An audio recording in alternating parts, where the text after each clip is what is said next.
Twelfth के बच्चे बेटा ध्यान से सुने। अब जो हमारी क्लास रहेगी वो अपना चैप्टर चल रहा था 13 चैप्टर नंबर 13 था, जिसमें प्रकाश वैद्युत प्रभाव और द्वैत प्रकृति पढ़ रहे थे। तो प्रकाश वैद्युत प्रभाव में जो लास्ट क्लास थी उसमें मैंने आपको पढ़ाया था कि प्लैंक का क्वांटम सिद्धांत और फोटोन की अवधारणा, ये मैंने बता दिया था। प्लैंक के क्वांटम सिद्धांत और फोटोन की अवधारणा के बाद आज आता है अगला टॉपिक, और वो है बेटा आइंस्टीन का प्रकाश विद्युत समीकरण। आइंस्टीन का प्रकाश विद्युत समीकरण, राइट बेटा। इसको अपन मोस्ट लगा लेंगे और मे बी ये 2021 में आने वाला प्रश्न है, ठीक है बेटा। आइंस्टीन का प्रकाश वैद्युत समीकरण 2021 में आने योग्य प्रश्न है, इसलिए इसको ध्यान से पढ़ेंगे। तो देखिए बेटा, आइंस्टीन का प्रकाश वैद्युत समीकरण क्या है। सबसे पहली बात यह है बेटा कि आइंस्टीन ने क्वांटम थ्योरी यानी क्वांटम सिद्धांत का प्रयोग किया। किसका किया? क्वांटम सिद्धांत का प्रयोग किया। दूसरी बात यह है कि आइंस्टीन ने यह कहा कि जो फोटोन आता है किसी धातु की सतह पर, तो वो फोटोन की ऊर्जा दो भागों में खर्च हो जाती है, यानी दो भागों में व्यय हो जाती है। ऊर्जा का कुछ भाग धातु के कार्यफलन के रूप में खर्च हो जाता है। कार्यफलन का मतलब धातु की सतह से इलेक्ट्रॉनों को बाहर निकालने में, राइट बेटा, उसे कहते हैं कार्यफलन। और शेष बची हुई ऊर्जा उस इलेक्ट्रॉन को गतिज ऊर्जा प्रदान करने में खर्च हो जाती है। यानी आप ऐसे कह सकते हैं कि अगर हमारे पास ये कोई धातु था जिसके अंदर थे मुक्त इलेक्ट्रॉन, तो इन इलेक्ट्रॉनों को सतह तक लाने में इसे कहते हैं कार्यफलन। तो ऊर्जा का कुछ भाग तो कार्यफलन के रूप में खर्च हो जाता है और शेष बची हुई ऊर्जा इस इलेक्ट्रॉन को गतिज ऊर्जा प्रदान करने में व्यय हो जाती है। इसका मतलब फोटोन की ऊर्जा कितने भागों में व्यय हो जाती है बेटा? दो भागों में। यानी यदि आने वाले फोटोन की कुल ऊर्जा कैपिटल ई है तो ये दो भागों में खर्च होगी। एक तो किसके रूप में? कार्यफलन। कार्यफलन को अपन किससे लिखते थे? फाई नॉट से, और प्लस इलेक्ट्रॉन की गतिज ऊर्जा के रूप में, राइट बेटा। तो आप ऐसे कह सकते हैं कि यदि फोटोन की ऊर्जा, जो फोटोन आपतित हो रहा है, यदि फोटोन की ऊर्जा h न्यू है, क्या है बेटा? h न्यू है, तो E का मान कितना आ जाएगा बेटा? h new. कार्यफलन क्या हो जाएगा बेटा? Phi not. और इलेक्ट्रॉन की गतिज ऊर्जा को मैं लिख देता हूँ K मैक्सिमम। क्या लिख देते हैं? K maximum. तो ये हो जाएगा बेटा h nu is equal to, आपको पता है बेटा कार्यफलन की परिभाषा से होता था h new not plus K maximum का मतलब है 1/2 m v मैक्सिमम का स्क्वायर। तो यहाँ से आ जाएगा 1/2 m v मैक्सिमम का स्क्वायर बराबर आ जाएगा h new minus h new not. और ध्यान हो आपको, तो अधिकतम गतिज ऊर्जा को हम ये भी लिखते थे 1/2 m v मैक्सिमम का स्क्वायर, और इसी को लिखते थे ई बी नॉट। याद हो, जहाँ बी नॉट क्या था बेटा? यहाँ वी नॉट होता है निरोधी विभव। क्या होता है? पिछले लेक्चर में आपको बताया था, निरोधी विभव। तो ये बराबर हो जाएगा, यहाँ से क्या कॉमन आ जाएगा? h, और ये हो जाएगा न्यू माइनस न्यू नॉट। तो यही समीकरण किसका है बेटा? ये है आइंस्टीन का प्रकाश वैद्युत समीकरण। इसको और कैसे लिखा जा सकता है? इसको अपन ऐसे भी लिख सकते हैं कि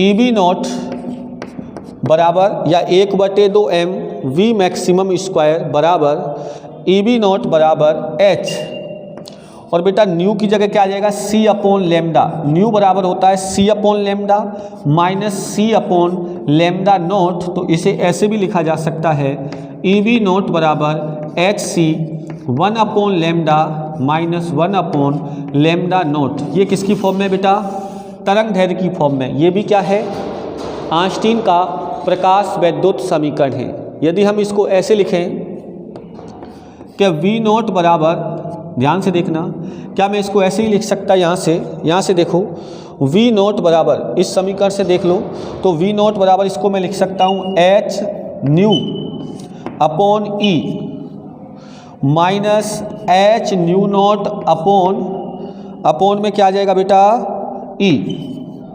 देखो इस समीकरण से ई का डिवाइड कर दिया इसमें तो ये आ गया।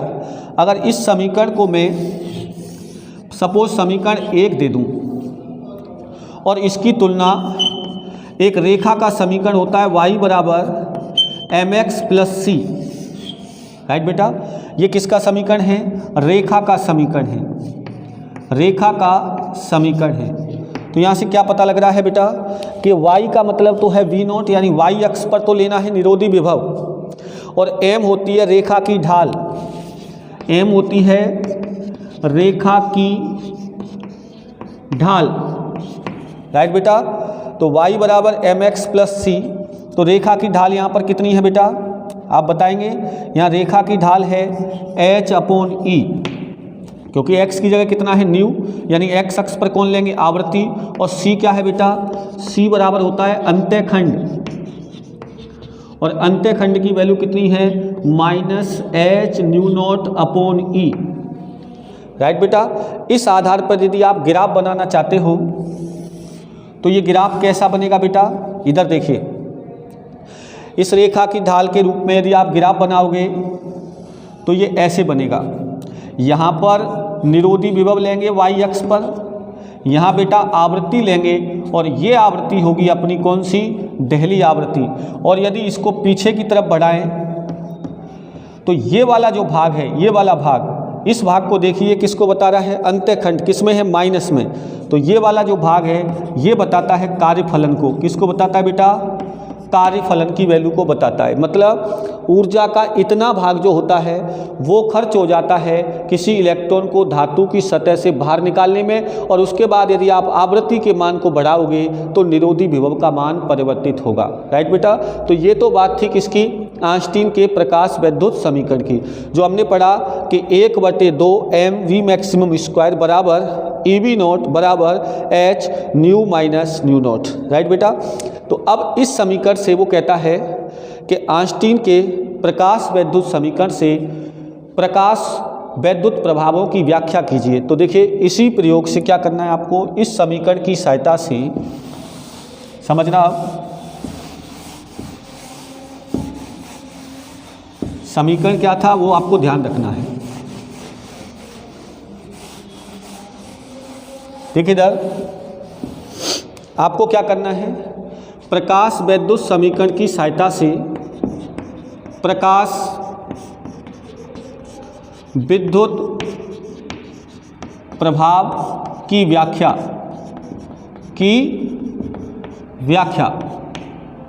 आपको क्या करना है, प्रकाश वैद्युत प्रभाव की व्याख्या करनी है। किससे, समीकरण थे। समीकरण क्या था बेटा, ई बी नॉट यानी गतिज ऊर्जा बराबर H nu minus nu not.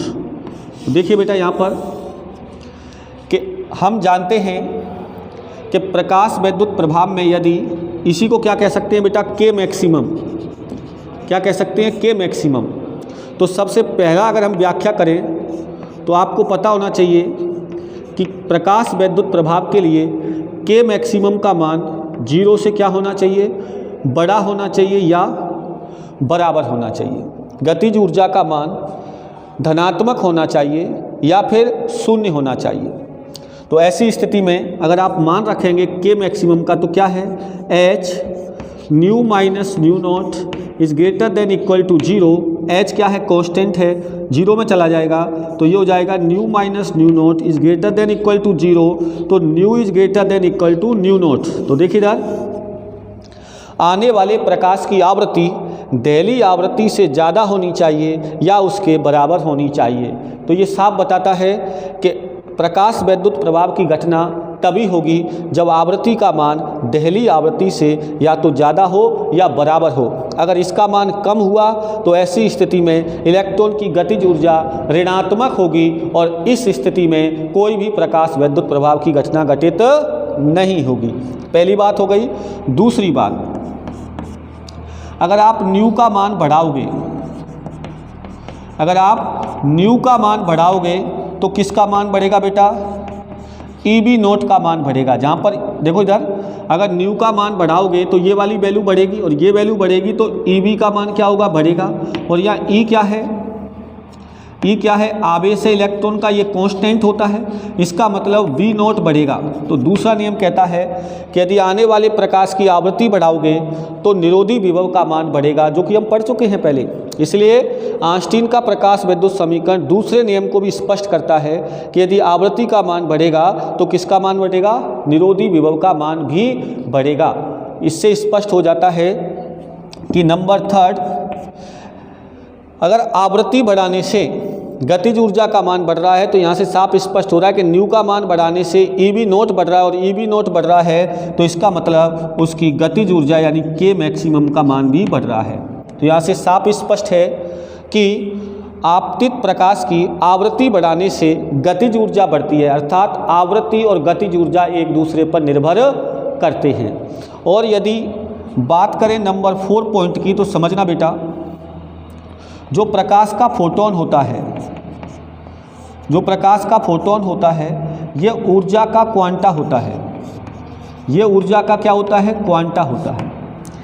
एक इलेक्ट्रॉन प्रकाश के एक फोटोन को क्या करता है? अवशोषित करता है। समझना ध्यान से, धातु की सतह के अंदर उपस्थित एक इलेक्ट्रॉन प्रकाश के एक फोटोन का अवशोषण करता है, इसलिए फोटोन की संख्या बढ़ाने पर उत्सर्जित इलेक्ट्रॉन की संख्या बढ़ेगी।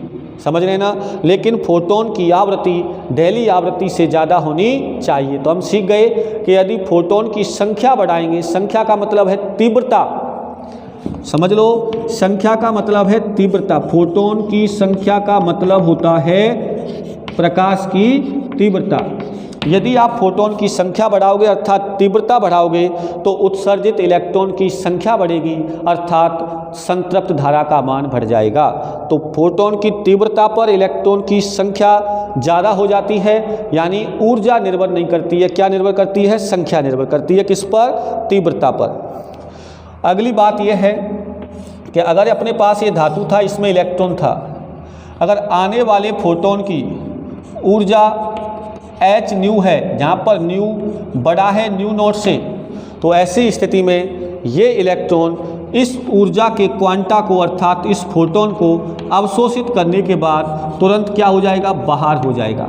इसका मतलब प्रकाश के आपतन में और इलेक्ट्रॉन के उत्सर्जन में कोई समय पश्चता नहीं होती है, यानी समय पश्चता नहीं होती है। इलेक्ट्रॉन के निकलने में और प्रकाश के आपतन में कोई समय नहीं लगता है। इस प्रकार आइंस्टीन के प्रकाश वैद्युत समीकरण ने प्रकाश वैद्युत प्रभाव के सारे नियमों की व्याख्या कर दी। तो आइंस्टीन का प्रकाश वैद्युत समीकरण महत्व है। अब बात ये आती है, जैसा कि मैंने आपको बताया था कि हाइगेन का तरंग सिद्धांत जो कि चिरसम्मत सिद्धांत को बताता है, और जबकि यहाँ पर जो हमने पढ़ा वो बताता है कि प्रकाश जो है वो द्रव्य कण है, यानी वो क्वांटा की फॉर्म में चलता है, वो फोटोन के फॉर्म में चलता है। तो ये प्रकाश के दो स्वरूप हो गए, एक तो तरंग का स्वरूप हो गया और एक कण का स्वरूप हो गया। तो इस पर विवाद चला, तो फिर आई डी ब्रोगली ने इस विवाद को हल किया। तो एक आई डी ब्रोगली परिकल्पना, केवल परिकल्पना पढ़ा रहा हूँ, इसके लिए मैं कोई डेरिवेशन नहीं कराऊंगा क्योंकि वो आपके सिलेबस से हटा दिया गया है। द्रव्य कणों की तरंग दैर्ध्य को हटा दिया गया है, इसलिए डी ब्रोगली परिकल्पना। राइट बेटा, आज हम पढ़ेंगे डी ब्रोगली परिकल्पना। तो समझिए, डी ब्रोगली ने क्या कहा कि जब ये प्रकाश संचरित होता है, ठीक है ना, तो जो प्रकाश का स्वरूप है वो कैसा है? तरंग है। उसने कहा डी ब्रोगली परिकल्पना के अनुसार प्रकाश की तरंग के साथ कौन कनेक्ट होता है? प्रकाश की तरंग के साथ जो कणीय स्वरूप, या ऐसे कह सकते हैं तरंग के साथ जो कण का संबद्धता, समझना, जब प्रकाश किसी माध्यम में संचरित होता है तो जिस प्रकार प्रकाश का जो तरंग स्वरूप है उसके साथ कण संबद्ध होता है, समझते चलना ध्यान से, प्रकाश के तरंग स्वरूप के साथ कण संबद्ध होता है, उसी प्रकार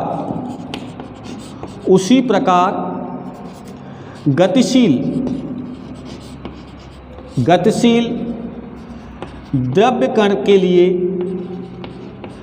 कण के साथ तरंग संबद्ध होती है। तरंग क्या होती है? संबद्ध होती है। संबंध नहीं बेटा, संबद्ध मतलब जुड़ी होती है, समझना ध्यान से। जिस प्रकार प्रकाश के तरंग स्वरूप के साथ कण स्वरूप संबद्ध होता है, उसी प्रकार गतिशील द्रव्य कण के साथ तरंग संबद्ध होती है। मतलब तरंग के साथ कण होगा और कण के साथ तरंग होगी, लेकिन जहाँ कण होगा वहाँ तरंग नहीं होगी और जहाँ तरंग होगा वहाँ कण नहीं होगा। इस कारण प्रकाश की प्रकृति कैसी है बेटा? द्वैत प्रकृति है। कैसी प्रकृति है? दो प्रकार की प्रकृति रखता है। कौन कौन सी? एक तो तरंग रखता है प्लस के कण भी रखता है। यानी प्रकाश दो प्रकार की प्रकृति रखता है, एक कण स्वरूप और एक तरंग स्वरूप। तो डी ब्रोगली ने फिर क्या, सुन लें आप, कि जिस प्रकार प्रकाश का संचरण किसी माध्यम में होता है तो उसके साथ जो तरंग है उसके साथ कण स्वरूप संबद्ध होता है, उसी प्रकार गतिशील द्रव्य कण के साथ तरंग भी संबद्ध होती है। इसे ही कहते हैं डी ब्रोगली परिकल्पना। और प्रकाश की द्वैत प्रकृति होती है, यानी तरंग प्रकृति भी होती है और कणीय प्रकृति भी होती है। इस प्रकार अपना ये चैप्टर कंप्लीट होता है अकॉर्डिंग टू बोर्ड सिलेबस। जो टॉपिक हटा दिए हैं उसे अब हम नहीं पढ़ाएंगे। धन्यवाद।